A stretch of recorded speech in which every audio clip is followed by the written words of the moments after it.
And you join us here at Yankee Stadium this fine August evening, and we're going to be having a great game of baseball. The Yankees faced off against the Phillies on Tuesday, winning 5-2, and hope to continue that streak tonight against the Toronto Blue Jays. Alan? Well, thank you, Chuck. And boy, am I glad to be here this evening. You know, just half an hour ago, I was contemplating injecting heroin into a baby pig to watch its last death throes as it danced wildly into the setting sun.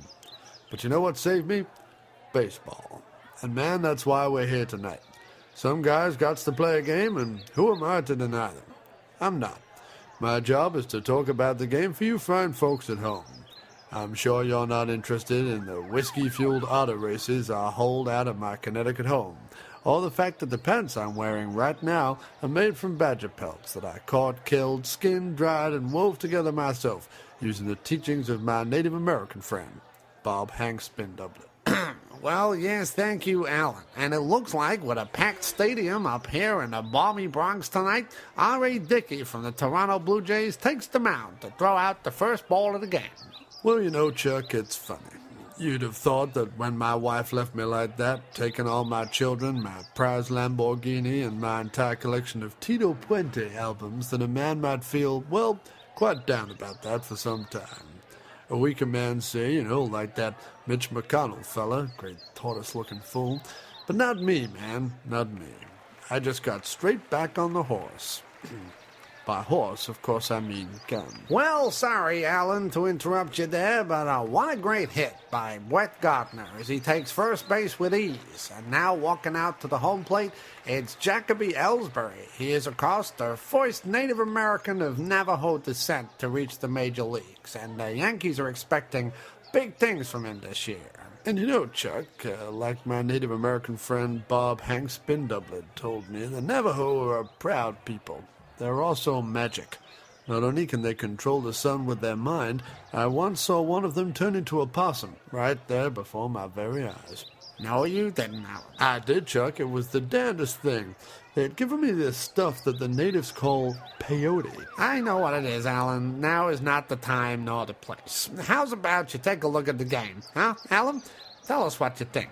As I look over Yankee Stadium tonight, young Chuck, my son, I can't help but think about all those heaving bosoms out there. Those round, pert, glazed memories stuffed into the strong, defiant pinstripes of the greatest baseball team on earth. I can't help but think about those perky young, slightly brown sweater puppies bouncing as a home run is scored or lightly flecked excitedly with beer after an embrace with an old friend or a slightly unruly dog. I think about those breasts, Chuck, and I don't mind telling you, I weep. Well, understandable, Alan. Who doesn't love tits? And we interrupt this broadcast immediately to bring you this very important theme tune.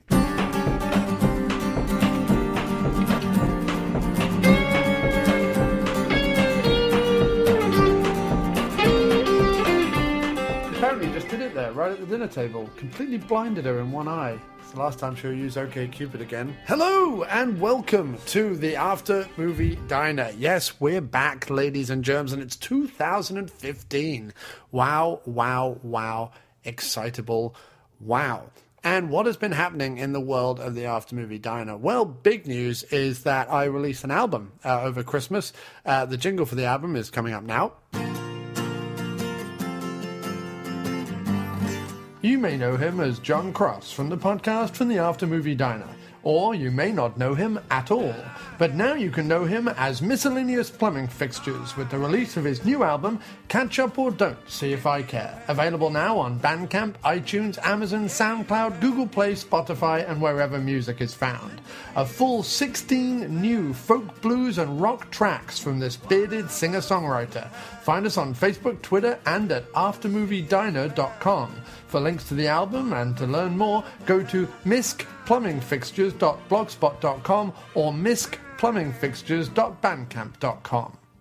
And we've got a lot of great reviews for that album, so I'm very happy about that. Thanks to everyone who listens, who has bought the album or listened to it on Spotify. Either way, it really does help. And like I said, it's available on iTunes and Amazon and all over the internet. Please go get that now. Along with it, I repackaged some of the After Movie Diner songs about various actors and directors and released an album called Them What Make Movies, or songs about them what make movies, on iTunes and Amazon and Google Play and so on, and just sort of put it out there as sort of a supplementary thing if people wanted to pick it up or not. I think actually organizing the album, retitling them, and it being about just actors and directors actually makes it a much more coherent kind of album to listen to if you're a movie fan or a music fan, and rather than the diner ditties, which tend to be chronological and therefore tend to go all over the place. So that went out, and the exciting thing about that is first of all, James Glickenhaus shared the song on his Facebook page repeatedly, saying that someone had written a song about him, and life's a little funny like that sometimes, and he agreed with occasionally you feel like you should be able to blow stuff up that gets in your way. He agreed with that lyric of the song. So that was kind of cool to have James Glickenhaus support not only the diner but also the music like that. That was absolutely great. But along with that, what was absolutely really crazy is I got this email earlier in the week. Here comes the postman, I wonder what he has for me. Is there something in his big brown sack? I wonder what could it be? Well, I hope the bills it lacks and instead brings me some listener feedback, or maybe, just maybe, a big bag of crack. Oh, here comes the postman, I wonder what he has for me. So you can write to us at aftermoviediner@gmail.com, and the guy who wrote to me this week was Mark Montague, who said, I'm one of the producers on the Christian Slater film Stranded, and just wanted to say I absolutely love the song you recorded. I got it off iTunes this morning, and I've listened to it about 100 times already. I actually have it on right now. I've got a smile from ear to ear. Thank you for that. I think we should make an official music video together. Haha. Take care, Mark. I also have no idea why the creature turned into the engineering officer. I don't think any of us do. So for people who don't know, back I think on episode 91 or around there, we covered a Christian Slater movie called Stranded. It was one of the ones that James Wallace and I did when we went to a diner after a movie and actually talked about it there live in the diner. And I wrote a song about it called Christian Slater Shut Them Doors, because in the movie the plot revolved around them always constantly having to open and shut this one particular door, and it kind of became humorous. So I wrote a song about it, and that was the producer of the film about a year and a half later finding that song on iTunes and emailing me. So thanks ever so much for that, Mark. That's fantastic. I love those kind of weird stories. But it does make me laugh because it does mean that James Glickenhaus and his producer Mark Montague were out there frantically either Googling themselves or, in the case of Mark Montague, Googling the work Stranded. So interesting to know that, as Matt Farley from Moten Media often says on his podcast, the Moten Media Infomercial podcast, that he Googles himself all the time and he bets every famous person does. There is proof, if needs be must be, that they clearly do, as two people this week have found my album on iTunes. So that's very exciting, and I urge everyone to go to iTunes or Amazon, look up Miscellaneous Plumbing Fixtures, spelt entirely as you would expect, and pick up one of those albums, or both of them, or just have a listen on Spotify, where they are also available. And we also got a comment, email thing this week from Evan John Cohn, who wrote, great episode, truly off the wall, and crazy change of subjects was the best. Been listening for a while now. Keep up the good work. On a side note, would love to see a Roland Emmerich episode, Day After Tomorrow, 2012, Independence Day, etc. Those movies are true popcorn fests. I would actually be down for that. I actually don't mind the Emmerich movies for a bit of a laugh. So you might actually hear that come into the diner this year. But thanks ever so much for all comments. You can, of course, write to us at aftermoviediner@gmail.com or call us at 347-669-0053 or leave a message at www.speakpipe.com/aftermoviediner. Well, Gary, here we are. Somehow we made it through here. What? Where? We're in the sequel, of course. Sequel? What sequel? Well, Sloppy Seconds, the movie sequel podcast. Come on, get with it. Oh, that's right. Our podcast is exclusively about sequels, where the budget is bigger. Well, we don't actually have a budget. Get away from her, you bitch! But the action's more exciting? I don't know much about action. Hey, you got a line? Sure, man. Allow me, scum. Babes are hotter? Wait, there's babes involved? How about some of this? So tasty and hard and firm that it just melts in your mouth. Do the kills get gorier and more extreme? Kills? Did we talk about this?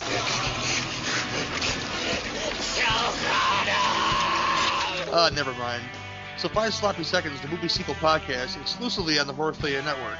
Because when all other podcasts are through, we're already thinking about part 2.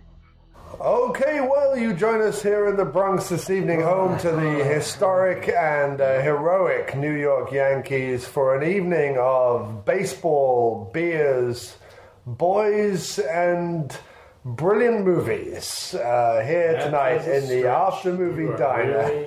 And beads. Yeah, baseball, all those good stuff. But yes, the After Movie Diner moves into a new area for a new arena for movie making when we cover sports films for the first time, specifically baseball films. We should just cover sports. Just do sports talk. Yeah, let's really get your audience engaged. Yeah, sports talk with one person who knows nothing about it and two guys who could probably lose me within 5 seconds about what you're talking about. That's the point. That's what we're hoping to do. But anyway, before we get derailed onto one of those tangents, let's start to my left and to my left. Two prestigious gentlemen needs to know our locations. of heavy set, bearded, grey. Heavy set. Heavy set. And the beard's a heavy set. Okay, hang on a heavy second. set. Hang on. To my left and also to my You're left. saying our beards need to lose weight. Two gentlemen. What are you trying to get out of here? I've been Two working on this gentlemen. beard for I know. months Two now. gentlemen of prestigious merit and My beard has body image issues. and great. Who previously known to all of the After Movie Diner as the Dolorites, right. now return as the baseball fanatics. It's too bad Don never made a baseball movie. It is too bad. Man. It is too bad. Just imagine the team. Stover as the catcher. Yeah. The crafty catcher. Griffith. Well, we already saw him in Galaxy Invader holding the orb. Imagine him carrying the baseball across the field that way to the mound. Uh-huh. That'd be amazing. But anyway, we have Phil. Are you going to be anyone particular this evening, or are you just going to be Phil? And I'd like to be Bob. Bob. A bit, yeah. Bob. All right. Bob Serve. We've got. Although that's from the second film. But Yeah. Anyway, Doesn't matter. Doesn't matter. We're going to do both films back to back. It'll be fine. Yeah. So we've got Bob Serve to the left of me, and then left of him we have.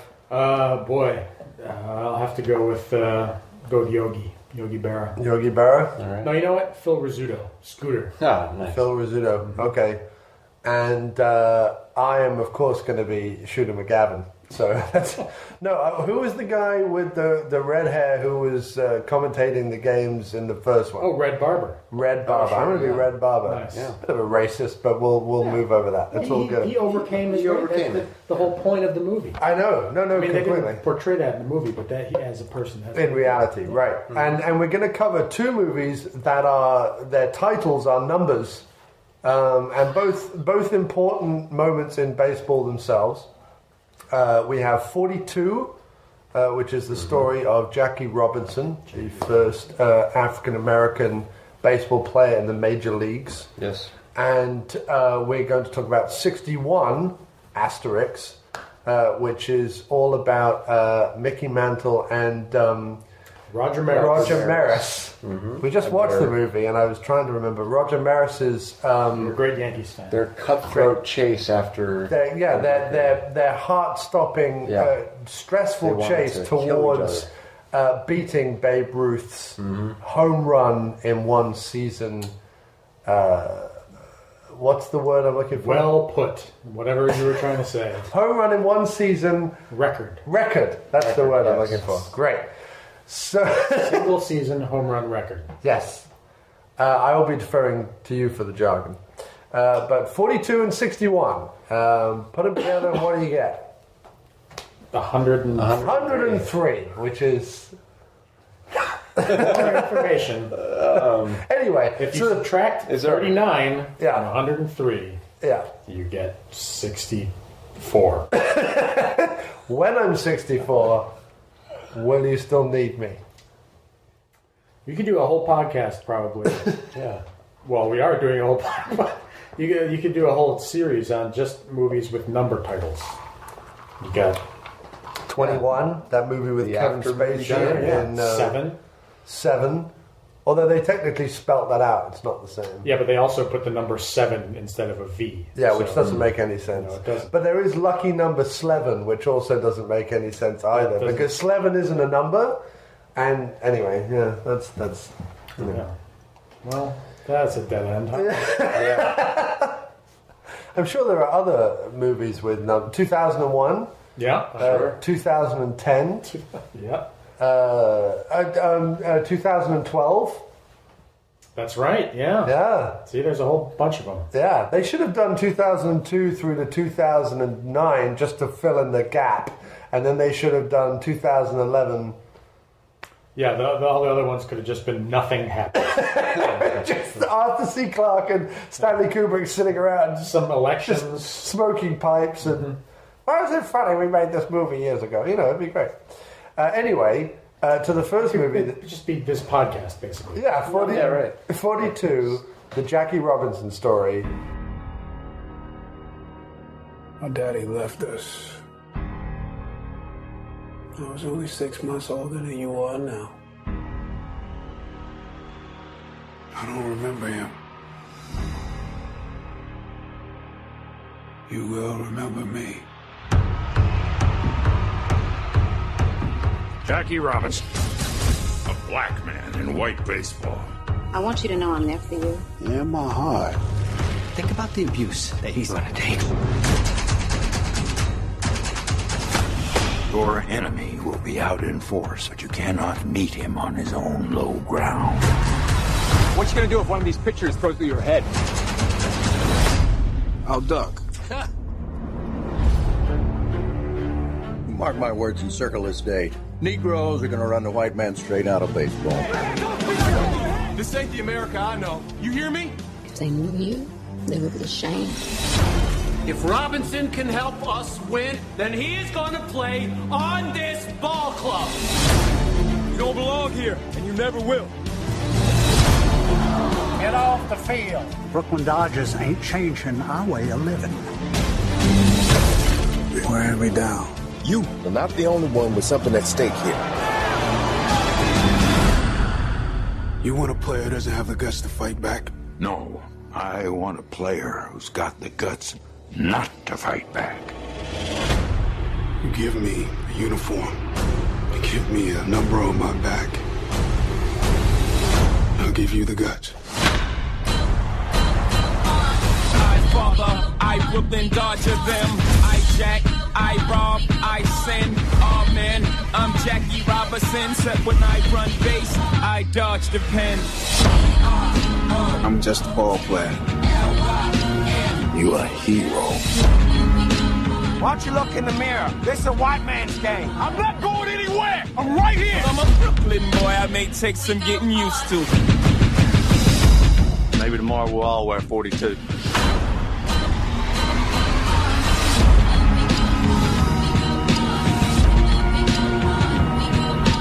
With hands down the best performance Harrison Ford will ever give in his entire life. As which character? Branch Rickey. Branch Rickey. Yeah. And what I liked about this movie was that all the managers, all the people, they all had, like, it was Branch and Happy, and then what was the guy down in Philadelphia? What was his name? He had another name as well. Ben Chapman? No, not the manager of the Phillies, but the guy who told him not to bring Jackie Robinson down here because we didn't want him. I don't remember. But his name was like Binky or something. They were all called... Binky. That was it. It was Binky. Binky Bops. But they were all called names like that. I think he was a Teletubby. They were all called like... a racist Teletubby. Yeah. There's a spin-off. But it was a sort of big Hollywood, glossy... You know, I was watching it and I was having fun with it because I generally like biopics. I understand that biopics tend to be simplified.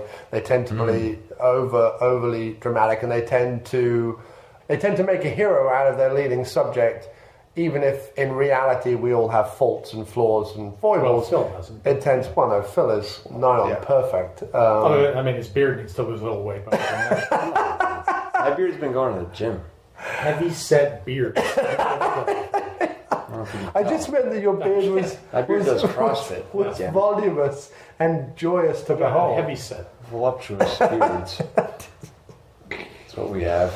Now I have to leave that bit in because you're going to make it a running gag. I can't edit that out now. This is all in.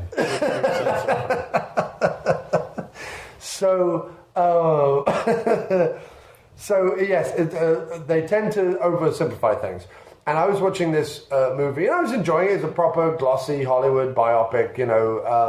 Here's this older guy who owns the Brooklyn Dodgers who wants to put African American on the team, even though it goes against everything. But he has religious motives for it, personal motives for it, and also he has this way of doing it where if he says something, he doesn't fight back. Doesn't stand up to the jibes and the bullying and so on. In the end, he'll generate sympathy and people will side with him and people will understand it. And it's all about just playing the game and blah, blah, blah, blah, blah. And I was like, oh, this is brilliant. This is great. This is wonderful. But this all seems like simplistic Hollywood stuff. Nick then tells me, no, it's all true. All 100% true. There was nothing other. I mean, conversations. Probably. And what's his name? That got suspended. Well, this is the other thing we have to explain very quickly. Is there's a hilarious, irrelevant subplot in the movie where, and the only time that Nick says they deviated from history, which was the manager of the Brooklyn Dodgers, DeRocher, right? Leo DeRocher is portrayed as a womanizing adulterer. Well, I looked it up. He did have 4 wives, so he probably was a womanizing adulterer. But that's not why he got suspended. Yeah, they said he got suspended for a year for because the Catholic Youth League wouldn't let him be the manager because they wouldn't show up in the Catholic Youth League, carry too much weight in terms of finances, in terms of paying for tickets. And Happy didn't like that. So why do you reckon they wrote that in if it's not even... I really don't know. I think it was just to accentuate Branch Rickey's piety. But he was Harrison Ford to me. I mean, the guy who played Jackie Robinson, incredible. Yeah, I don't know his name. Did you look him up? Oh, I forget. No, he also played James Brown in the James Brown biopic. Oh, he did? Get on Up? Mm-hmm. Oh, okay. I forget his name. Chadwick Boseman? That's it. Chadwick Boseman. Okay, I don't know anything about Chadwick Boseman. I've not seen him in anything, and I haven't yet seen Get On Up, although I do want to see it, as being a fan of biopics. Well, he was great as an actor, but most importantly, he nailed, like I probably haven't seen in any other baseball movie, he nailed Jackie Robinson's mannerisms as a baseball player. Perfect. Because you're a big fan of that. You like, there's a guy on YouTube who does all the different stances of all the baseball. Batting stance guy. And you like that. You like all the different... Yeah, I like that. No, I'm saying as a fan, you like all the different stances, all the different you pay attention to. little things that they do. Mm-hmm. You know, people who look up at the sky, people who put their hands together. Strike a stance more than once. Robinson rubbing the earth into his hands and stuff before he grabs the bat, having quite a long swing or something. Holds the bat. Right. Mm-hmm.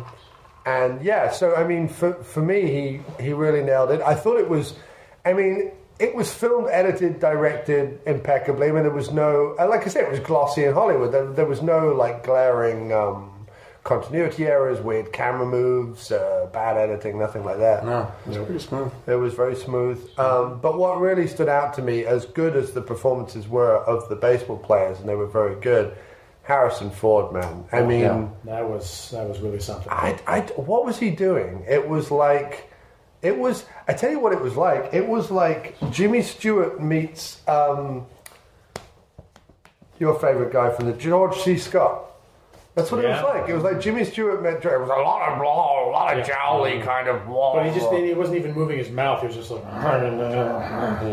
well, what you gotta do? But he was compelling, though. Oh, it was fantastic. Totally. Yeah. It was a very theatrical performance. It wasn't a movie acting performance at all. It was sort of a bit over the top.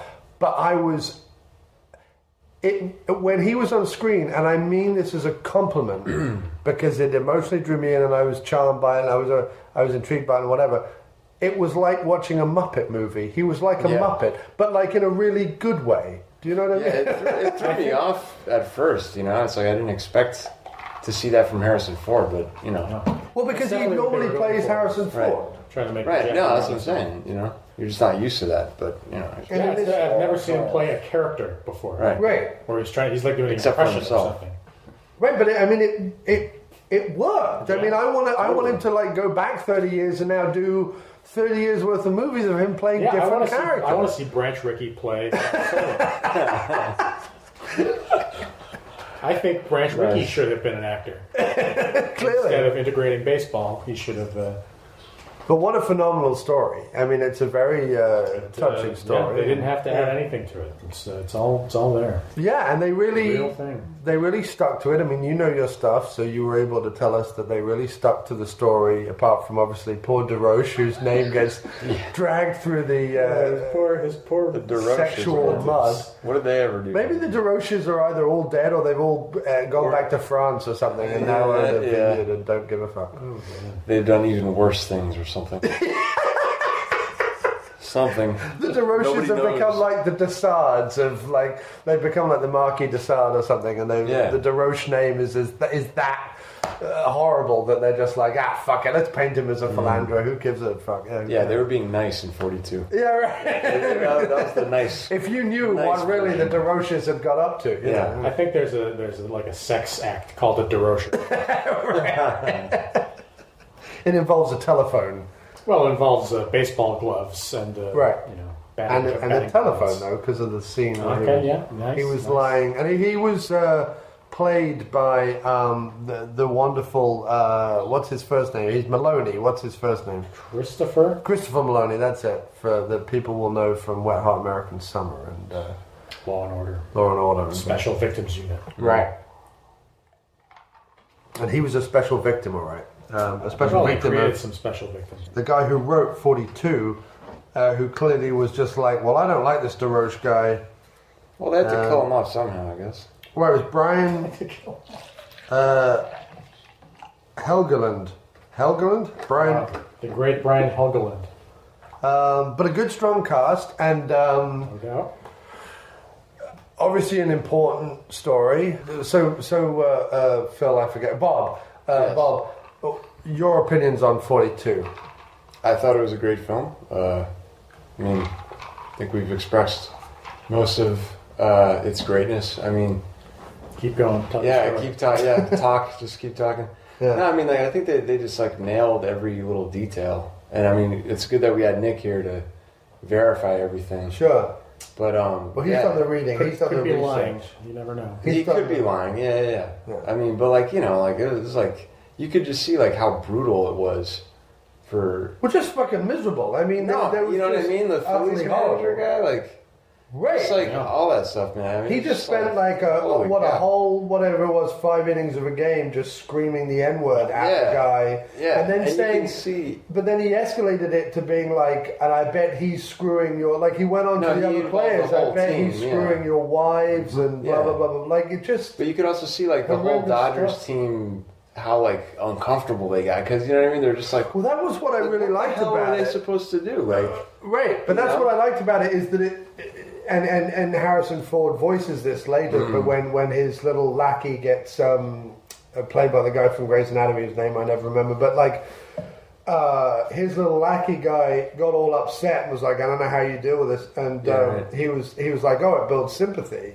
Right, and that's what happened during the course of that game with the Phillies, was that all that barrage of vileness just built up. Like the team ended up being like, hey, fuck it, he's on our team. How dare you talk to one of our team? Like, and as a baseball fan as well, the thing I loved about 42 was the way they kept bringing it back to the game. Like, it's not really a movie that is championing race as much as it is championing the idea that anyone should be able to play the game. Yeah, show it on if you're the playing field, in the right? team. Like, right, prove it on the field, and, you know,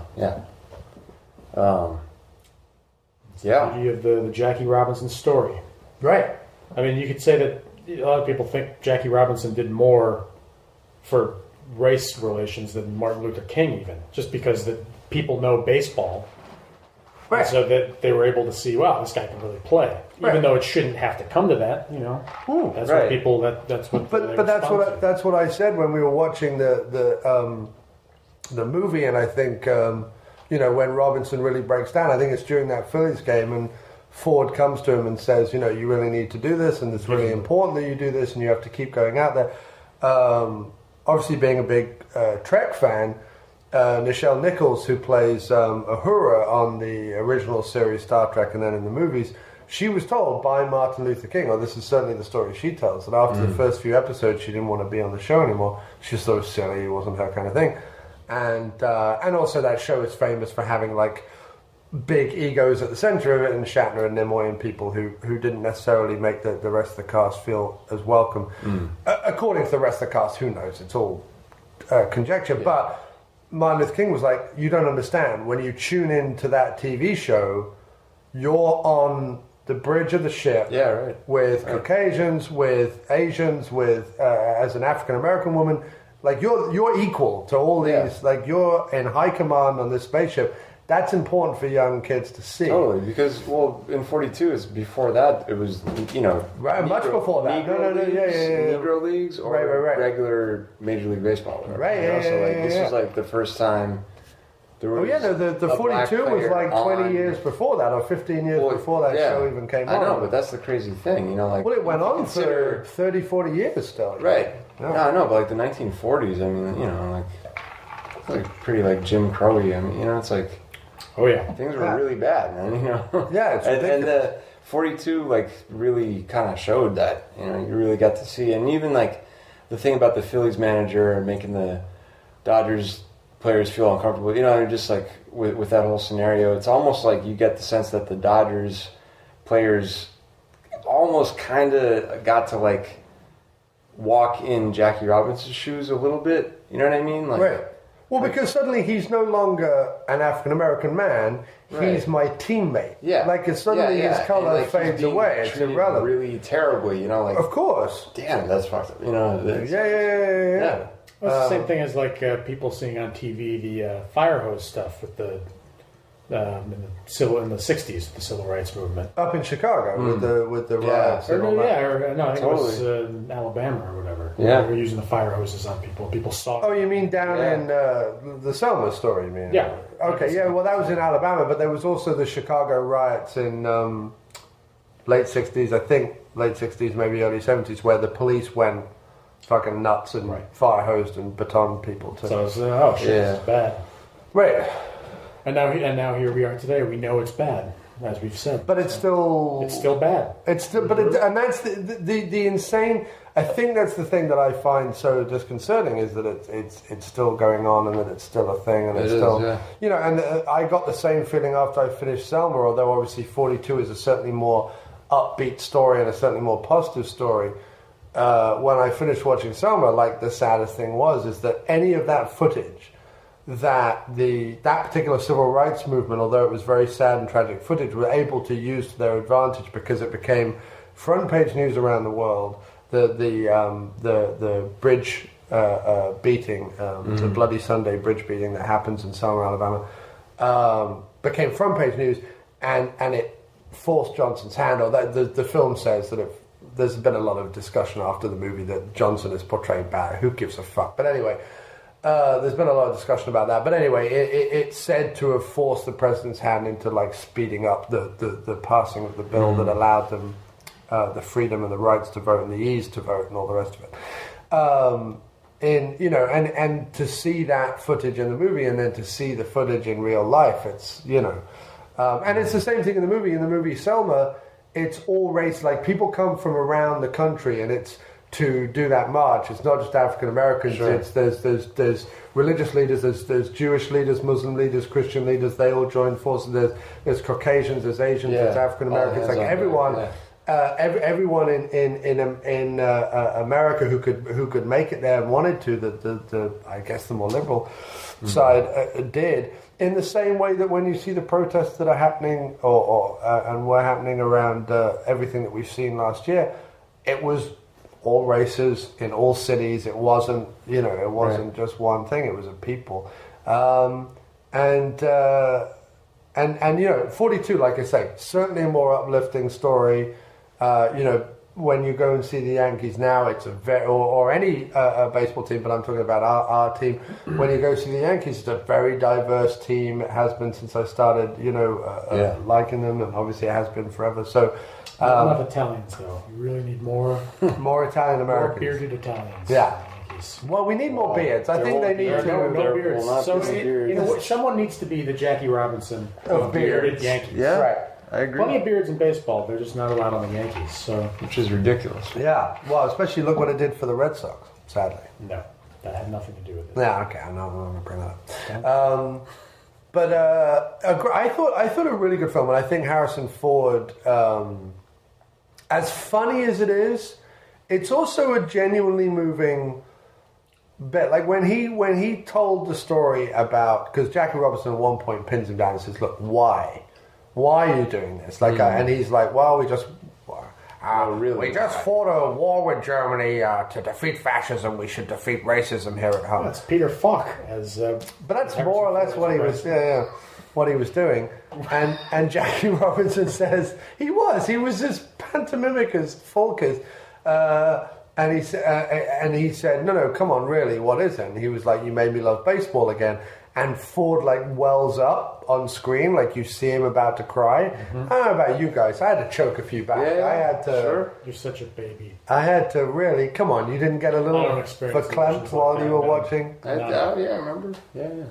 I held you, remember? Yeah, you held me in your arms like the day I was born, like a babe in arms. Yeah. We stroked each other's beards, and it was good. So I've forgotten who you were, Nick, but whoever you were, Phil Rizzuto. Sorry, right. Scooter. Was he in any of the movies? He's the announcer in '61.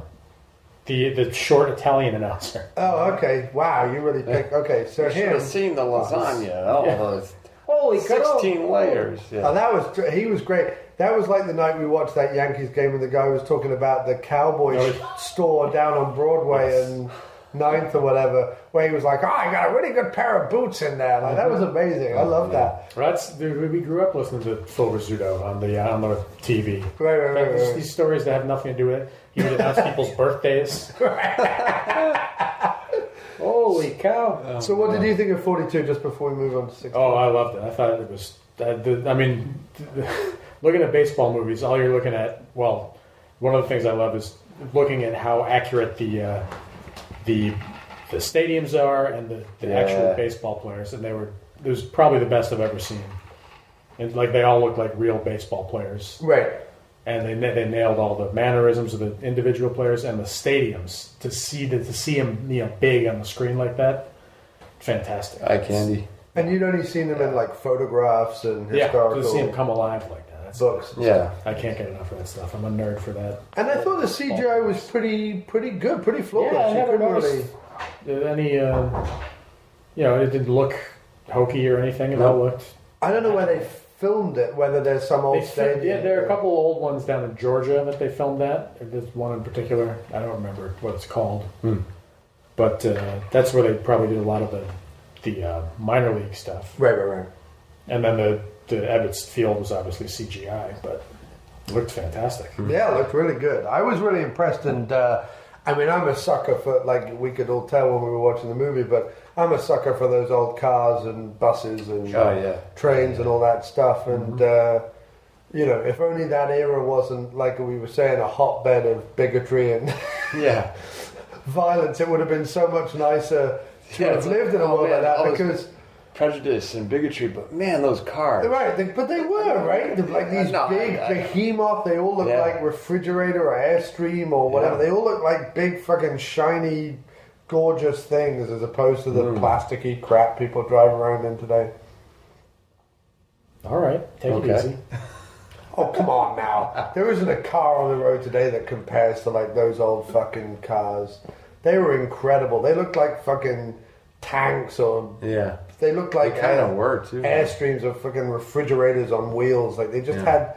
They they were shiny and They were sleek classy. and had color and curves and and grills and lights. Just want to. They really were. I just want to give him a DeRocher.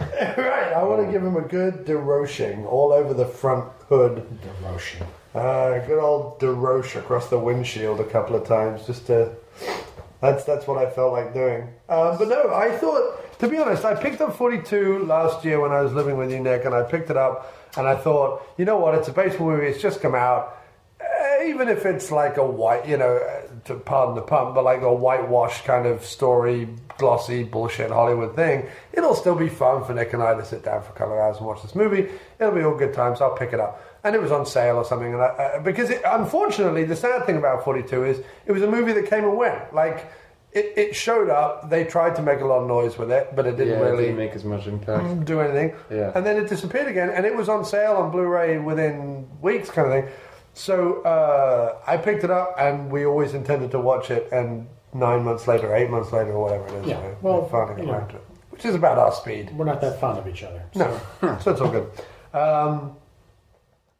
And what I liked about... I think I got more out of it knowing how much of it was accurate. I think, had I just seen it and then thought, that all seems a bit too good to be true, you know what I mean? Yeah. Yeah, that's an incredible story, because it's all true. It's all there. Like, Branch Rickey being that, like, wise of a person and good of a person seems, Yeah, well, I mean, I think the number one, he was motivated by money, number one, because and winning, but that's the whole point, is to overcome, bigotry when it's clear that that's the right course of action. Right, but to overcome bigotry, to prove that it's like anything for the team, anything for the game, it doesn't matter, we're all just people doing what we need to do to get by, kind of thing. Yeah, but they were he and Jackie Robinson were like friends for life. Right. He was when Jackie went into the Hall, he was there, into the Hall of Fame. Nice. So it was that's cool. Yeah. Nice. I hope that Chadwick Boseman and Harrison Ford are friends for life. I hope that when Harrison Ford goes into the Baseball Hall of Fame, that Chadwick's there. That's what I hope. But no, seriously, it gave me new respect for Harrison Ford. I was a big fan of him in the movie. And everyone else was great. And I think that it was nice, like what you were saying about doing it for the money. There was that nice scene early on where they were on the bus and they pull over at a gas station and the guy is going to refuse him use of the bathroom because the bathroom is a whites-only bathroom. And he was like, fine, we'll take our 99 gallons, I think he said, that the bus took, or some ridiculous amount of gas that this big old bus took. And he said, we'll take that elsewhere. And the guy was like, well, either I lose this sale... Right. Or I let him use a bathroom. Like a huge you know what I mean? Yeah. Now, okay, racism shouldn't come down to that. You should just let him use the fucking bathroom. Right. But it made an adequate point that really people can overcome their fucking petty bullshit if it's for a buck or a common cause, depending on what, or a common game. Or the pennant. For the pennant. Right. Yeah. And... although they don't win the World Series at the end of this one, he would go on to win the World Series in 1955. That is correct. But unfortunately, the movie did not end with the Yankees beating the Dodgers in the World Series in 47. That would have been nice. It wouldn't. It would have been counterproductive, I feel, to the story about the Dodgers. Everyone would have enjoyed it. Did it come down to that, though? The last game of the World Series was Yankees versus the Dodgers? Yeah, well, the Yankees played the Dodgers in the World Series. They won 7 games. Yankees won Game 7. All right, great. So the Dodgers made it all the way to the they won the pennant. You saw that in the movie. So that they made it to the World Series. Lost to the Yankees, as they would do, I think, 4 more times before they finally won it in 55. It was like every year, Yankees-Dodgers. Yeah. The Yankees always won. If they had ended it like that, they could have shot to a scene of some, group of dudes just being like, the Yankees, fucking hate the Yankees, because everybody hates the Yankees. So right. Yeah. But then there was that awesome thing where once a year everyone wears the number 42. Yeah, they still do that. Uh-huh. Yeah, and they've retired the number. No one else has ever worn it. The last one. Right. Got grandfathered in. Oh, Mariano was the last one to wear it? Yeah, because he had already worn 42 before they retired it universally. Right. So they let him just keep wearing it, and he's the last one ever to wear 42. Nice. Yeah. And who better? Who better but the statesman of modern baseball? That's right. Yeah. Mo. Future Hall of Famer. I have his bobblehead, and I stood online to fucking pry it out of the hands of the disorganized Yankee organization. About 5 innings. Fiasco. Yeah, we stood online for quite some time. We got it. Nick and I didn't get home until 4 a.m. or something ridiculous. Yeah. We had a great time, though. It was a bonding moment for the two of us. One of many make a movie that I've subsequently undone with my crass and careless remarks. But let's move on to 61 then. And we've all said everything we wanted to say on 42. Yes. 61, directed by Billy Crystal, no less. Oh yeah, nominated HBO film. to his, dedicated rather to his dad. Good afternoon, ladies and gentlemen. Welcome to Yankee Stadium. This is a fantastic story, fellas. 2 Yankees playing in the house that Ruth built, both going after his record. It's great for baseball. Holy cow! There it goes! Back to the wall! It's gone! Maris comes over from Kansas City. First year with the team, he beats Mickey out for the MVP. You're telling me Mantle wouldn't be pissed off that Maris doesn't have something to prove? How about the home run record? You think he got a shot at the Babe? I think if anybody's going to do it, it's going to be Mickey. It's pretty amazing the guy can play at all, considering how much pain he's in. Maybe if he took better care of himself, he wouldn't be injured so much. It's a tough town not to have fun in. You can write what you want, Sam. The fans love this guy. They love him. How come Maris never smiles? He's having the season of his life, and he looks like a zombie out there. Number 7, Mickey Mantle. It says 80% of the fans are rooting for Mickey. Well, I guess that seems right, yeah. Why is that? I don't know, maybe I'm not a New York kind of guy, Sam. I'm just some dumb redneck from North Dakota. As for the M&M boys, I'm told there's a feud growing between Are we feud? Yeah, I guess so. It's on TV. Sources say. Yours. Oh, there's a couple of huckleberries out there letting Roger know they don't want him to break Ruth's record. Can you believe this? They're booing him in his own ballpark. Why's it gotta be they've only got room in their hearts for one guy? I don't know, sweetheart. You guys are all over him day and night. A film by Billy Crystal. You're like a movie star to these people, you know. But me, if I don't want to talk about things and I just want to play ball, what does that make me? I mean, does it make me the bad guy? There's no bad guy, Bronx.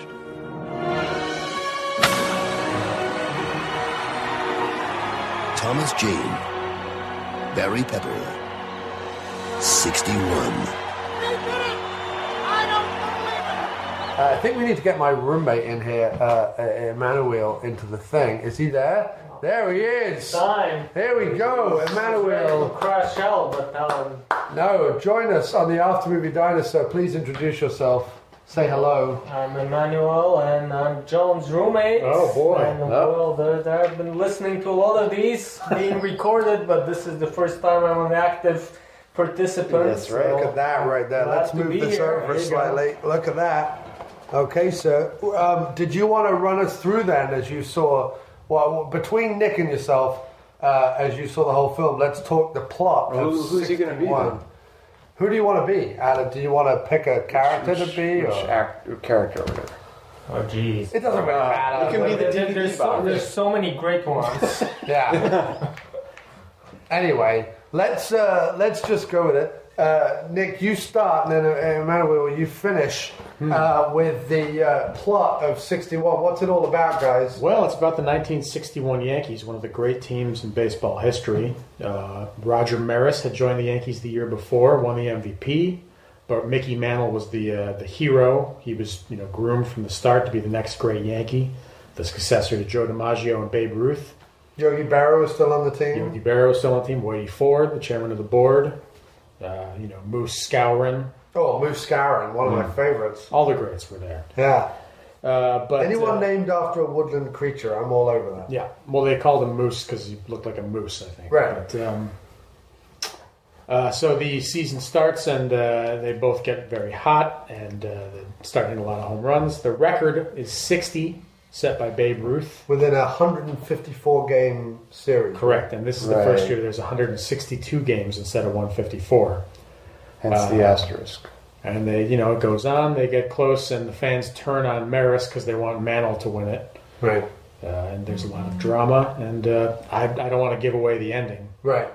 But and how long have you been a fan of sports? So you seem to know, Eman, a lot of the facts and figures and names and things like that. How long have you been? I've been a fan of sports all my life. Right. And when I moved to this great country, the United States of America. The United States of America, I was desperate to continue being a fan of sports. Now, sports that I was a fan of, I could no longer follow. So I had to jump on what there was, what was available. So what were the sports that you were following that you couldn't follow anymore? Well, what we call football back in the rest of the world. Hey, dude, I speak your language. Football, right? Yeah, right. Yeah, with the helmets and the old pigskin through it. With the thing that they play with a ball and the feet, that one. Not familiar with it. I'm not sure. Football. Yeah. Anyway, carry on. But anyhow, I just whatever free time I had, I would watch, try to learn the American sports. So baseball was one of them, and then I was lucky enough to later on meet a group of people who would actually go to those baseball games, and that was a lot of fun. I'm a numbers type of person, so they just stick with me, and it seems like baseball, that's all it's about anyway. And these records and statistics and the like. Moneyball. Yeah, it appealed to me. Nice. So did you know? What did you know about the '61 series? What did you know about that? Did you already know a lot before you watched the movie? I knew that the record had belonged to Roger Maris, and it was that previously belonged to Babe Ruth, and. Well, the best. Then I remember witnessing that record being broken by all those players whose names I can't remember, who keep getting denied for whatever reason admission to the Hall of Fame. I don't know why. I don't know what they might have done. Yeah, probably some weird sex stuff. Probably that would be all the steroids. You have to be aware that we got impeached. You have to be aware that a lot of people listening will be like, I think they're making a joke, but we don't know what they're making a joke about. That would be all the steroid-heavy players of the 90s. Yes. And we will be celebrating A-Rod's return in a couple of months. A-Rod. I missed him. Yeah. Well, a great Yankee, which brings me to my... I love how your tone doesn't change when you're being sarcastic or being normal. I don't think he's being sarcastic at all. Okay. Brings me to my other observation about the movie that we saw. About this Mantle-Maris dichotomy, if you will. Right. The nice Mantle word. Again, they don't understand that. Talk simpler. The diaspora. I'm sorry. No, I'm kidding. I don't know about that. And the way the fans were reacting to, the loved Mantle, who was, even though he clearly was not a born and raised New Yorker, they had embraced him. Sure. And then you get this sort of Midwestern heartland, surly and quiet outsider, who is just all grit and work, and he's putting out the numbers, but they don't seem to relate to him in the same way with the heart. Right. And the drama that the movie seems to bring up is the idea of like the press, which starts in the 50s, like the paparazzi that we know today, like all that starts in like the 50s with the Hollywood elite and the Jane Russells and all that, and the Bogey and Bacalls, and they're always snapping people's pictures and blah, blah, blah, blah. And then, by the time we get to 61, it's heavily on baseball, and they're looking at these two things. And it's to do with how the press reporting on Mantle and Maris and the difference between the two, and then the death threats and the hate letters and the crap that he's getting through and all that, how that is affecting him and how that's stressing him out. Like, it's funny, I said at the end of the movie, but 42 was about this sort of very important situation in baseball where you had to have integration and how that would then lead the way for the rest of the country to accept African Americans and all people of different races into the game, but also into society as a whole. Mm-hmm. Whereas 61 is really just about like home runs and two guys in a winning team trying to be even more of a winner. and yet, so they create this drama that I'm sure is very stressful and very pressureful and very problematic for the players, but there's a lot of stuff with the press as the enemy, and the way that, because the press at the beginning of the run, or halfway through the run, when they're both on about like 30 home runs, somewhere around then, you can see that there's going to be this rivalry, or at least this attempt. During the egg montage. During the first montage, indeed. There was many montages in this 2-hour movie. That the press have all taken personal bets. So that's the other thing, is like the one guy who's bet on Maris is obviously in his corner the whole time. And then the rest of them who have all bet against Maris are all bad-mouthing him at every opportunity, hoping that he will just collapse and fail and so on. Yeah. So that's like where the drama is created in this story about the... Yeah. Well, also, everything was true. Everything that happened in this one really happened, for the most part. Except for the eggs. I don't think that was real. I mean, Mantle fell apart. Like, Mantle... Yeah, but that was his whole career. It was like that. Right. Bad shoulder, bad arm, bad knee. They told the story in the movie, his first year, his rookie year in the World Series. He and DiMaggio were going for a ball. He got called off of it, and he hit his foot got caught in a sprinkler. Yeah. And it just ripped his knee apart. And the rest of his career, he was just in constant pain the whole time. So. But that bit in the movie where he hurts his arm, but he still goes ahead and hits a home run. That really happened? As far as I know, I don't really. Interesting. Seems like it would have had to, if, you know. What, if they put it in the film? Well, no, just considering like how hurt he was always, you know. Right. I'm sure he played through something like that, you know. He's heroic, one of the great heroes. He is. Yeah. Same thing as Jackie Robinson, basically, what they went through. Yeah, well, that was my only... I have to say, that was my only problem watching this movie. They had the same type of fan support, right? Yeah. Yeah. There's a lot of parallels between this and 42 in terms of the way... it was tough watching 61 after 42. Because you don't feel sympathetic at all. Yeah, it's all right. You'll be fine. Yeah, you're like a white guy. Not only that, but like you're a blonde, big American white guy. Hey, listen, Maris, he had a tough go. The stress really got to him. Had a loving wife, had 4 happy kids, like, you know. Yeah. I mean, he died very young, like 20 years later, from the stress of the press. Yeah. I mean, when he got to the point where his hair was falling out and he was getting hives and stuff, I was like, really? Come on now. Come on. It was tough for him. Really? He wasn't cut out for that kind of It shows him opening, or he's getting all this hate mail. Yeah, he got a death threat that said like... Yeah, but then his hands start shaking and stuff. He's like, you know... It never really got better for him. I mean, they ran him out of town eventually. Yeah. Well, I don't see how anyone could handle that well, you know, getting a death. Yeah. No, but John, how do you handle it with the hate mail you get? I laugh openly at it. I wish I got more hate mail. Please write to aftermoviediner@gmail.com if you really hate the show. I don't think enough people listen to the show to really hate it. You need to develop once you start getting hate mail, you know you're going to like it. Once I get a death threat, I've made it. The only death threat I ever got was at ALM. That's good. Was at ALM when I worked with ALM in customer service. We used to send out order forms in the mail to customers to see if they wanted to renew their subscription. And I got a corner of it that had clearly been torn off in anger. Like it was a jagged corner. And across it was like, I don't want this. Please die! Exclamation mark or something like, or will you die? Or something like that. Exclamation mark. Mailed back to the office. P.S. I hate your podcast.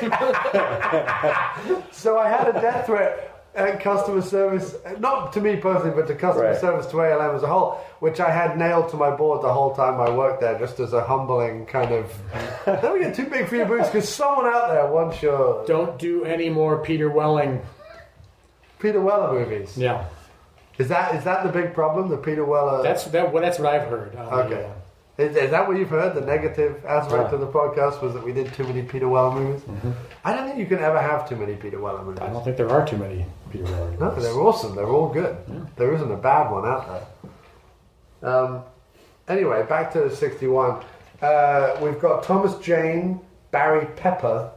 That's perfect. He looks just like Roger Maris. Mm-hmm. That was incredible. This movie could have been called That Guy the Movie, though. I mean, everyone... Yeah, all the old stodgy guys were played by that guys. But everyone was played by... You had Christopher McDonald as the reporter. As Mel Allen. As the... What's broadcaster? Broadcaster, reporter, whatever. You had Bruce McGill as the man Ralph in the Houck. team. You had Anthony Michael Hall Whitey Ford as Whitey Ford. You had Peter Jacobson as like the negative reporter. Seymour Cassell as one of the old reporters. Richard Mazer, that guy. Yeah, as the reporter who was sympathetic to. Right. I mean, everyone in the movie is a known thing. Robert Joy, Peter Jacobson as the PR guy. Lots of that guys. What do we think of the cast? Phil, you've been quiet on this one. They were, I think they kind of did it on purpose, What are you laughing at? No, carry on. Yeah. No, I'm interested. No, I think, I don't know. It was just that all the extras, they came running to that movie because it was a baseball movie, and they're like, oh, yeah. Well, not that it was a baseball movie, but it was a movie about the 61 Yankees. I'm sure Billy Crystal had something to do with it and his presence. Oh, that's true. And the dude who played the governor at Shawshank, that guy. He played the GM of the Yankees. He played the GM, sure. Who tried to get Bruce McGill to take Swap Maris and Mantle back. Oh, and even the commissioner was played by that old guy. That guy. He's just that old guy. Yeah. It wasn't the Babe guy, was it? It wasn't that Donald. No. He plays. But he's played in movies. He's in all sorts of stuff. Right. That old guy. Him. Donald Moffat. Donald Moffat. Ford Frick. Nice. A really good cast, really interesting cast.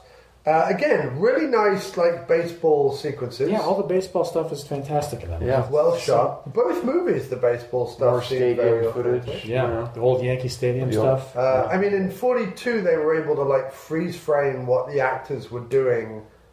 Well, and it looked like, because obviously, I've been to games now, so when they do that big thing where they show all the clips from all the different games, and you have the freeze frame and the flashing and the music and blah, blah, blah, when they show all that on the Jumbotron, there was a lot of stuff in 42 that looked as authentic as, close to that. 42 was slick. Like they were they were doing flips and they were doing slides and they were doing catches, like it all seemed... Sashaying and the twirls and all the dances. Right. No, I mean, I'm sure you can... Nick, you pointed out that they had a real knuckleballer. Yeah, they did. In 61, they had Tom Candiotti, actual Major League knuckleball pitcher. Who did he play for? He played for the Indians and a bunch of teams. And what's the difference between a knuckleball and a regular pitch? Knuckleball, you grip with your fingertips. And you, push it. Push it. So when the ball's coming to you, there's no spin at all. Right. That's really, why he wasn't able to get any clips on it to hit a home run. It's very disorienting. Yeah. Normally the ball rolls off your finger, so it spins. And it comes straight at you. And knuckleball, you have no idea how it's going to move. Right. Yeah. Which is why when you see it in the movie, it comes off his hand. It seems to sort of swing. That's what it does. Yeah. Right. That was really well done then, and there was only able to be done because he was a real knuckleball pitcher. Yeah. Well, and he was portraying Hoyt Wilhelm, who's one of the great knuckleball pitchers of all time. Also in the Hall of Fame. And how does someone, like a baseball-related question, how does someone like Jeter, who obviously retired last year, big send-off for Jeets last year, how does someone like him, in terms of stats or in terms of play or whatever, line up against those people that we think of as classic baseball players from the 40s, 50s, and 60s? Pretty well. I mean, that's not the eras are not really comparable. Well, because the game's changed a lot, right? But he's a Hall of Famer. He's a first ballot Hall of Famer, definitely. Yeah. You would side him up against the Babe Ruth and the Mantles and the... Well, he's not at their level. Right. Jeter is the 5th greatest Yankee of all time. You got Babe Ruth, Lou Gehrig, Mickey Mantle, Joe DiMaggio, and then Jeter. He's in the neck, but he's the best player of our generation. Right. Just a solid guy is how I always got the interpretation. He was just a very... That's what I mean. Yeah, just like a consistently solid monosyllabic guy. Yeah. Pretty boring. But he had a charisma about him that Roger Maris did not have. Did he though? Yeah. Okay. Yeah, the press always loved him right from the start. But he was polite and friendly and... Yeah, just like Phil. Right. He just has this aura. Yeah.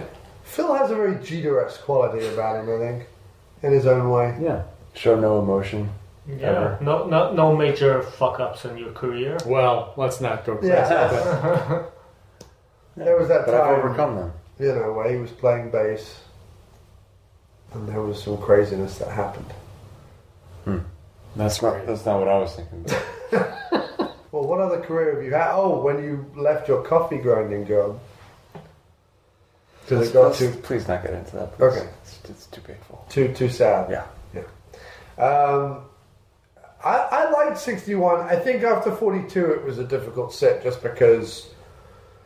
My only problem with 61 is I think it's too long. It's way. I mean, it is way too long. There's no need for that third. No, the montage. montages were great. The montages I didn't have any. No, the third montage where he's like sitting weeping on the bed. No, this is the thing. We need that. You need that in like a classic sports movie. Just the like nobody knows, and he's just looking out into space. He's finding himself. Yes, right. In a difficult moment. You need that cheesy thing to happen, but there were too many conversations between him and Mickey Mantle, just kind of rehashing the same thing. Like, I don't know, Mickey. Yeah, those guys sitting around and like being roommates or whatever. Did that really happen? Well, they were roommates, so they probably had all sorts of stupid conversations. But we didn't really need to. There needed to be more Bob. The third wheel. Yeah. Bob kind of Surf. disappeared after a while. He's one of my favorite characters in a baseball movie ever. Well, yeah, Bob Surf, check him out. He's incredible. He never really made his mark with the Yankees. No, but the best bit in the whole movie, the thing that encapsulated it for me, was there was a bit where, in fact, there was lots of bits, but there was one bit in particular where Maris is looking at the newspaper and being like, "Why do they write this mean stuff about me?" And then Mantle was saying, "Don't worry about it. They used to write mean stuff about me. They, just weather the storm." And then Bob goes, "They never write anything about me." And I just thought that is the perfect answer because, like, there are several people on the team. The only two people they're writing about are these two fucking yahoos who are like trying to defeat this record. And really, they're playing as a team. Like, it lacked the team thing that 42 had. Like, now Maris kept saying when being interviewed by the press, he kept saying like, "Oh, this guy did a really good job. This guy did a really good job. Talk to them. Like that.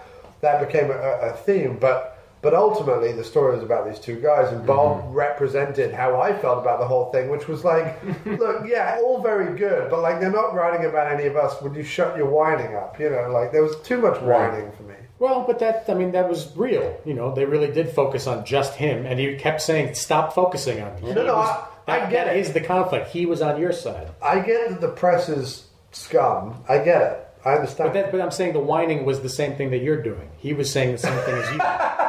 Well, I whine professionally for a living. But that's what the hate mail's for. Right. Aftermoviediner@gmail.com. Or you can send a voicemail to the show if you want. Very well. On SpeakPipe, www.speakpipe.com/aftermoviediner. Send us a voicemail. Rolls right off the tongue. And tell us why you hate us. Well, that's wonderful. And then you can play those in the next... that's exactly how it works. You can play your favorite ones. SpeakPipe.com/aftermoviediner. You get 90 seconds to say whatever you want about the show. Go do it. That's what I would urge everyone to do. So it can be good too. Yeah, it can be whatever you want. It won't be good, but it could be. The telephone number is 347-669-0053. You can leave a voicemail as long as you like, and I can play it on the show. 347-669-0053. Call the After Movie Diner. Write us at aftermoviediner@gmail.com. Do you have a jingle? You should have a jingle. 347-669. See, I don't even remember the number. There's no jingle. You need a jingle. 347-669-0053. Dino and Barnes. Returning. 800-621-2020. But that's not the number anymore. Well, the number now is like 888-8888. Oh, yeah. No, you know what? I think that's what it is up in, like, Rochester, where they're from. No, they announced it on the radio here. No, in the old number. Whenever I've seen Selena and Barnes on TV here, it's always like 88888, and I'm like, that's miserable. It's all late. They're scary looking. And then you've got that horrible the limo cab thing, which is all 7. 666. Oh, 666, yeah, which is like, we are the devil, 666, 666, 6. They'll sell you a mattress too. Yeah. I played a gig with a chorale out of Long Island, and the address was... With a what out of Long Island? Like a big choir. Oh, a choral. Whatever. Okay, not like a chorale. Anyway, it wasn't like cowboys and cattle. It was at a church. A coral reef. No, never mind. No, it was at a church. The church's address was 666 Alvin Avenue. The church's address was 666. Get that. Was there a guy with really long fingernails peeling an egg? Yeah. Yes. Anyone get that reference? No. Angel Heart. Come on, Ooh, people. Angel Heart. I played for a fundraiser recently, and they had a raffle thing going on right before we played. Yeah. And the winning ticket number was 666. Yes. Wow. Yeah. The number of the beast. Yes. Did the guy come up? Did he have long fingernails? Was he peeling an egg? That's what we were expecting. Right. Like lightning. Yeah. All In fact, we even... This is a separate thing, but we thought that he would be in attendance at the thing. What, the Lucifer? Yes. Would be in attendance. And then that number was read. Right. And somehow it all came together. Who was it? But this is just an aside. Who picked up the ticket in the end? We don't know. You didn't get to see him? No. He didn't have a little V-shaped goatee beard or horns? I would like to imagine that he did. Yeah. And I bet he was very eloquently spoken, probably had like a thick Kelsey Grammer style accent. Yes. Slick back black hair in a ponytail, looked something like Steven Seagal, only thinner. And had like a little goatee, a cape. Yep. Right. Had slightly reddish tone to his skin. Yeah, and a nice little skinny red tie. Yeah, almost like a bolo tie. Yeah. Yeah, like Hicks wear. Or cowboy record executives. They always wear bolo ties in movies, don't they? Oh, yeah. Like Memphis record executives, they always wear the bolo tie with the big Stetson. Yeah. Oh, yeah. You should see my collection of bolo ties. Have you got a collection of bolo ties? Phil, why have you never brought your collection of bolo ties round to my boat? Dude, bring them round. I want to wear them. I've never worn a bolo tie in the whole history of my life. Amazing. There was a Western store in Vegas that we went into. There was like Western themed clothing. Oh man! And I was just in heaven. I would have worn all of it if I had the money. You should have seen this It's place. expensive though. Like they're studded shirts and shit. It's really they're all made of leather too, right? No. This was just regular cotton shirts, but they had like the embroidery and the studs. And when Old Time Musketry, the band I'm in, by the way. Working on their second album right now. Yeah. I pimped your last album, dude. I did pimp it on the show. All right, thank you. Yeah. There's another one coming right up. But yeah, we played in Philadelphia a couple years ago, and right across from where we played was this huge Western store. Right. But everything was made of leather. I mean, it was like... Well, that's like the one downtown. The one that they were talking about when we were watching the baseball. You know... The one on Broadway. There's one on Broadway. Red leather pants and with like studs and everything. Yeah. The one in New York, down in Soho on Broadway, it's all leather and wood. It's all like wooden shit and leather shit. That's all it is. There's no like proper old style saloon shirts. It's all this particular And I love thing. that scene in 61 with the cowboy shop on the strip in Vegas. Yeah, that didn't happen. We were talking about something else. No. Not interested. Not interested. I have to say, baseball in both the movies very good, and direction of both movies very competent. I think 61 needs about 20 minutes taken out of it. I would agree. Yeah. But I mean, I could watch 61 100 times in a row, and I'm still... It's like mythical figures from my life. No, I get it. And it's like when you watch Walk the Line or something, like, really, does it really fucking matter that Johnny Cash went through, like, drug twice and withdrawals and divorces and blah, blah? Like, does any of that actually matter? No. He, like, made amazing music, was very talented, and it really doesn't fucking matter. But I still love hearing the story in the same way that, you know, the beating of a record that is so iconic as Babe Ruth's is an interesting and important story to tell. It doesn't necessarily need all the bells and whistles and the pressure and the press and the hives and the losing the hair and the blah blah blah blah blah. The fact that it's there doesn't bother me so much. It adds to the drama, but it is what it is. They were still great ball players, and that's what it comes down to. That's all that matters. And the best part is that both movies, the seasons they portrayed, ended with the Yankees winning the World Series. There you go. Important. There probably aren't many ball game movies that basically anything from the 20th century probably ends with the Yankees winning the World Series. Right. I mean, I don't know because I haven't seen it in ages. But like Major League, that's all made up stuff, isn't it? That's not real teams. It's all make believe. And the Indians beat. See, the Yankees in any fictional baseball movie are always the bad guys, so they always lose. In right. Lose. Almost. Which is ridiculous, really. It makes sense. I mean, the Yankees should be the bad guys, and why? Because they always win. They're the front runners. You know. Well, they used to.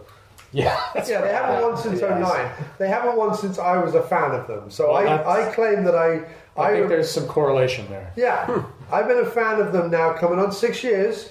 A fan, and they haven't won once yet. So people can talk all they like about, well, you should support the underdog. Technically, I still am. That's right. Because they haven't won yet. Well, and any team you support is probably the underdog, no matter what. Because I'm one of their supporters. That's right. Right. But I love it. I mean, I was never a big sports guy, but I always liked movies about iconic times. I think that's the other thing. The thing that 61 lacked, and probably due to its budget, that 42 really had was that sense of era. Like 42 really had a sense of the time it was made in. Whereas 61, yeah, the apartment was decorated. So what I mean is there was a lot of indoor shots because they couldn't go out and recreate street scenes. Or they didn't have the luxury of CGI. Yeah, but I think everything was. I don't think there was anything that was like glaringly not of the era. No, there wasn't anything that was. But you don't get a sense of, unless you see cars going by, or unless you see cities looking different. Yeah, you don't really get like a sense. The neighborhood kind of scene. Yeah. Well, you got the Times Square. There was a parking lot scene with all those some nice yeah, but for cars Times Square they just used. But in the end, that movie is not what it's about. Right. It's all about the era, obviously. With no, but I mean, as a non-sports fan, prior to me moving to the States, as a non-sports fan, very often I would watch these movies as much about that, the era and what was going on, and like something, for example, like 42. If you're a non-sports fan, is as relevant. Like you can watch that without knowing how baseball works or whatever. To some extent, you won't get as much of a joy out of it that we did, but you can watch it because of the era, because of the civil rights, because of the message of the movie, because of the acting. There's a lot in it.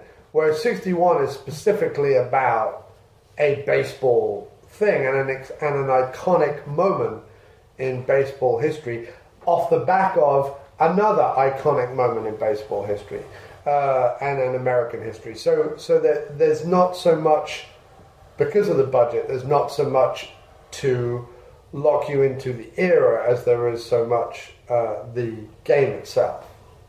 Do you know what I mean, Nick? Or? No, I actually got a pretty good sense of early 60s from the movie. Right? Okay. I mean, none of the social stuff going on at the time, but that's what I mean. There's nothing to like feed you. If you're a non-sports fan, what are you taking away from the movie? The scenery, the setting, everything.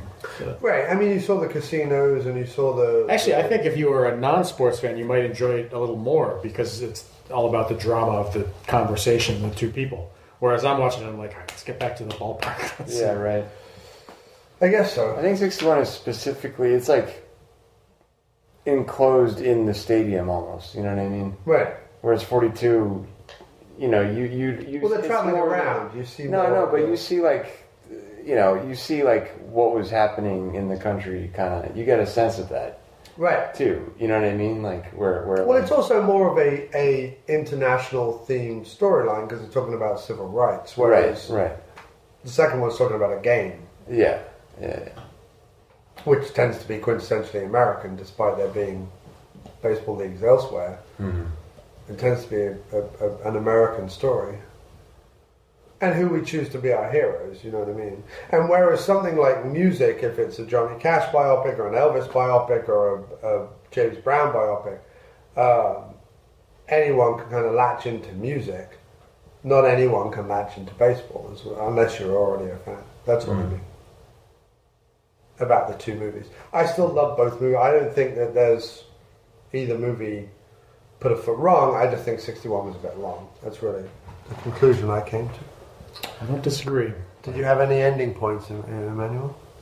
I mean, obviously I only saw 61. Right. But I like that they made it personal. You know, about those two guys, and I don't know if that was really the story, but they seem to be very friendly and supportive of one another. Just like us here on this podcast. Exactly. Yeah. It's all about the teamwork. That's right. Except Phil. We're all just going out here trying to make the best podcast we can, you know? Yeah. Just taking it one sentence at a time. Yep. I agree. Answering questions. You know, I mean, obviously I'm getting all the glory, but I just want to focus on the team. Sure. I don't want to... Right. You are the Mickey Mantle of this podcast. Yeah, I don't want the light to shine too brightly on me. Right. I know it does for obvious reasons, but... Who's the Roger Maris then of this podcast? Probably Phil, I would say. I was going to say Emanouil, because I just don't see him coming, and then here he is, and everything he said is to the point. Yeah. But he's boring. He's boring? Yeah. Just not flashy. Just hit him. Just hit it. It's just smack him one. That's okay. What was it? I can be gracious about this one. Yeah. So, what do you, Emanouil? Do you watch movies like this very often? Are you a sports movie guy, or do you like escapism movies more? I mean, I enjoy that. I don't watch sports movies that much, but I did enjoy the portrayal of the personalities, the characters in this one. Yeah, the characters in there. Because you haven't been on the show before, if you're going to put a movie in, just give us a couple of like your desert island movies, the ones that you will take with you when you go. I know you're not like it. I know you love your music and everything, but what's your desert island movies? Oh, geez, well, I don't know about Desert Island. I have to think about it. But you know, my movie choices generally depend on my mood at the time. I'll watch a Jason Statham movie anytime. Right. You know, that's good fine. man. Just good man. Nice. It's how our house dynamic works. Knows the audience. Yeah, he does. He knows the audience well. But then I'd go for something, you know, a little more, shall we say, layered, thoughtful, academic. You're an intelligent man, so you might want something a little more dramatic, a little more. Right. Mm-hmm. But I do. I mean, even something about compromise. I do have a childhood memory of seeing Terminator 2 on the big screen. Damn right he does. Who doesn't? Who doesn't have a childhood? And oh my God.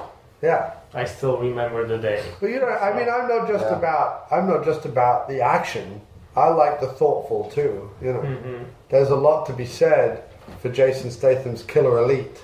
There's some truth there. There's some reality there. There's some thoughtfulness in that storyline, along with some kick-ass fucking action.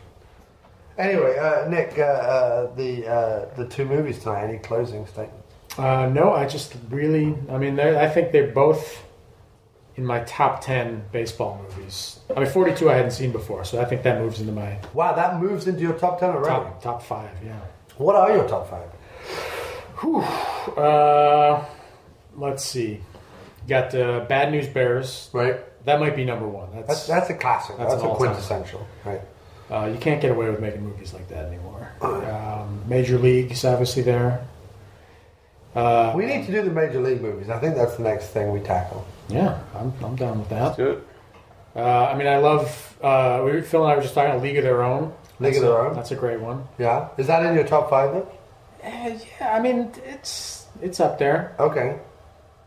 The Natural. I mean, I love Field of Dreams too. I love all the cheesy ones, all the right, like melodramatic. I love all those. I'd say I love all of them. I love the stupid, funny ones. This is way more than 5, but keep going. Yeah, what the hell do you want from me? I love 61 because it's about the Yankees. Those damn Yankees. I don't think I've ever seen Damn Yankees. Huh. Funnily enough. Okay. I like Pride of the Yankees. That's a good one. Old chestnut. Sure. Old classic. The Sandalot Kids. Oh, I like the Sandalot a lot. Yeah, that's a good one. Oh, see, I didn't even know that there were this many baseball movies. Oh, there. There's tons. A couple hundred. Tons and tons. And what's your big dream is to do a horror movie in a baseball stadium? Yeah, that still needs to be done. Probably at the All-Star Game. A slasher set at the Major League All-Star Game. Yeah. Well, you're the guy to do it, dude. I mean, seriously. I've got all the resources and the history of making movies. Listen, we can all help. We can all help with the making of the movie. Perfect. I'm saying the four of us could probably really throw something professional in. Well, we live pretty close to Yankee Stadium, so I'm sure we could make that happen. Just got to break in. Get all the All-Stars together for the game. Would you use? This is the question. Would you use real baseball players? That's the dream. Or would you cast actors as? No. Would you use real baseball players? Would you cast actors as existing baseball players, or would you cast actors as fictitious baseball players within a fictitious actors as existing baseball players? Because that's the most fun part is the casting. Who's going to play Derek Jeter? Who's going to play A-Rod? Because A-Rod has to be the villain. He has to be the killer at the end of the dressed as a centaur. Or he's set up to be the killer the whole time, but then it turns out in the end he's actually. And it's really Nick Swisher who fucked off to Ohio and defeated us all. I miss Swish. I do miss Swish. Nick, Phil, finally, as you're looking at your phone, which I'm checking because there's this film I remember watching the trailer for it, a baseball film called Battlefield Baseball. That's the one I was trying to think of. Okay. Is that the Scientologist baseball movie? Nice. With like an 8-foot tall John Travolta with dreadlocks? Nice. Anyway, he wins the World Series by getting Cthulhu to eat a fish or something. Wow. What is I don't know. Sounds beautiful. Can we watch that right now? Zard comes down from the planet Krypton and eats all the herring. So Phil, all right. Okay. First, your 2 movies. What did you think of the 2 movies? Oh. And secondly, your all-time favorite sports movies. Well, what did I like about the 2? I think I like the baseball footage in 42 slightly better than 61, even though they both focus specifically on, Jackie Robinson and then Maris and Mantle. But I think, I don't know, I just like the way the plays played out in 42. Watching both these films more than anything, I think, they're great films, I enjoy them, but now I just want to watch baseball. Right. And it's like, January still, so. Right. But, I can always watch archive games, MLB.com. YouTube, yeah. I've spent many a night just watching baseball on YouTube for 9 hours. Or all the baseball movies that we've been talking about, Phil. So, that's always a possibility. Yeah, that too. You should do a baseball movie weekend, like horror movie weekend. Nice. Yeah, that might get a bit much. But yeah. Not for me. Not for you, no. I mean, I could do it once. I could do a baseball movie weekend, like a horror movie, once. But I think you would probably exhaust the movies pretty quickly. It wouldn't take that long. I mean, there are probably, I'll bet there are like 250 baseball movies in existence. Right. It's doable. You could conceivably see all of them, and then keep up with it, because every year there's only. Wouldn't they just start to kind of like blend into? Well, they already do. Another? I mean, you already got the. Well, yeah, even 42 and 61, although they're about completely different eras, about completely different topics, there's still lots of stuff. The media coverage of the game, the way the game was played, the public perception of the player that we're following. Even like, there's already even the heckling, you know. That's what I mean. The public perception, the themes are already there. Yeah, well, they kept calling Roger Maris the N-word over and over again. Right. Alan Tudyk kept coming out. The fan dugout and kept like giving throws a seat, throws a folding chair at Roger Maris. Yeah, throws a folding chair. No one ever threw a folding chair at Jackie Robinson. Right. Yeah. Although it was they threw baseballs 47, at they probably didn't know what a folding chair was. They threw baseballs. They probably didn't have that technology in 1947. Yeah, it was probably like a mace. Yeah, like a shield. Joust or something. A joust. They didn't really develop folding chair technology until years later. Yeah. Well, that seems like a good place to end it, right? Right. That sounds good. That's how we do it. Here on the After Movie Diner, an evening of baseball in the Bronx. Just spitting distance away from the now legendary Yankee Stadium, which everyone calls the new Yankee Stadium. I call my Yankee Stadium because it's the only place I've ever seen a game. They call it John's Yankee Stadium. No, I call it my Yankee Stadium. Yankee Stadium 3? On some, there's some debate because the old Yankee Stadium was renovated, like gutted for years. I don't think that counts though. It's When you say gutted for years, where did they play when they? Shea Stadium. They played where the Mets played. Oh, they played at Shea Stadium. Mm-hmm. Okay. Mm-hmm. But no, what searing conversation and what wonderful topics we've covered this show. Thanks ever so much, guys. We've had Phil, Nick, and Emmanouil here on the show tonight. Good to be back on the show so after much. Thanks for having us. Many decades of not being on the show. Yep. It has been many decades that you have not been on the show. Mm-hmm. Yeah. Sorry.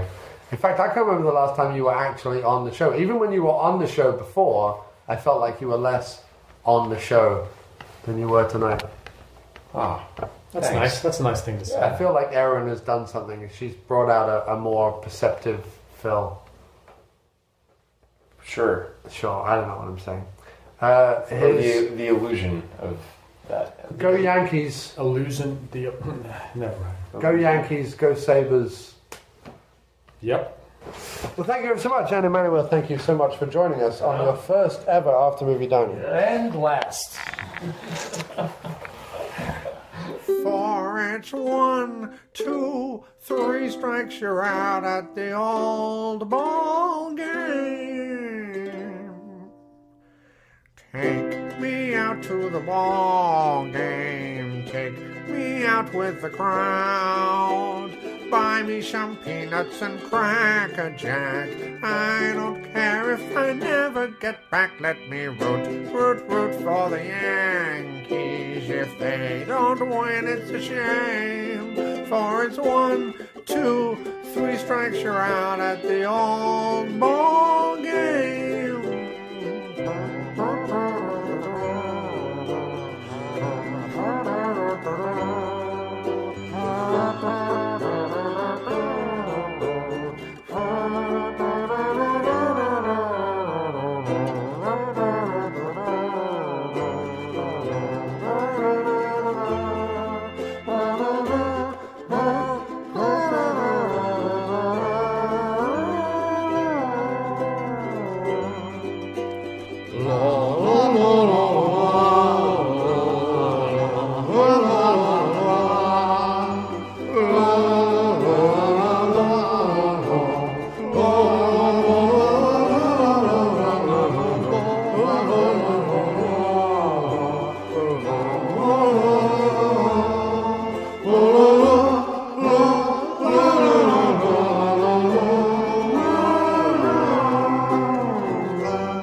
game. I said, take me out with the crowd. Buy me some peanuts and Cracker Jack. I don't care if I never get back. Let me root, root, root for the Yankees. Or if they don't win, it's a shame. For it's 1, 2, 3 strikes, you're out. It's the old game. Play ball. What do you mean it's over?